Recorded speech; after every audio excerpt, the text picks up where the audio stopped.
Hey everyone, welcome back to Printer Tales. Are you looking for a guide to perform a power cleaning on Epson ET-4760? Well, this could actually fix a lot of errors and printing issues. For one-on-one assistance, please call us at the numbers displayed. If you would like to stick with the video, I'll show you how to do power cleaning step by step. So first, ensure your ink levels are 30% full, then let's get started. Go to your printer's display, press the home button.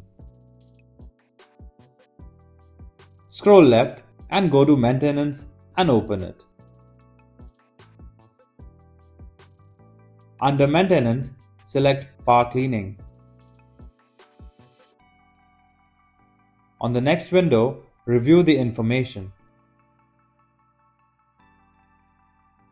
After reading the information, you'll see an OK button below. Just select it. In the confirmation window, click on Yes to follow the next prompt and run power cleaning. On the next screen, just follow the instructions. Once done, check the I confirm box and hit OK. Now, you will be notified to perform power cleaning again after waiting for 12 hours.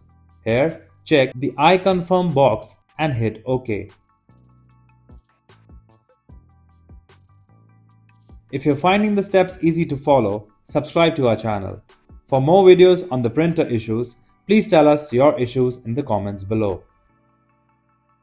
In the third instruction, you'll be informed about checking if the free space in the maintenance box remains after cleaning.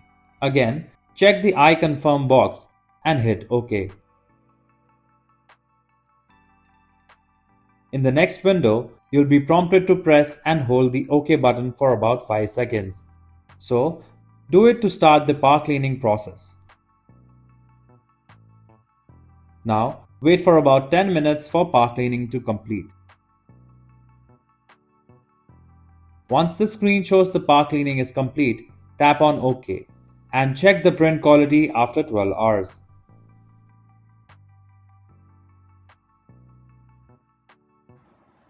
If you like our content, give us a like. And if you want to learn more, subscribe to our channel. You can also visit Printer Tales or call us on the following contact numbers. If you think we haven't covered your printer yet, you can let us know in the comments section.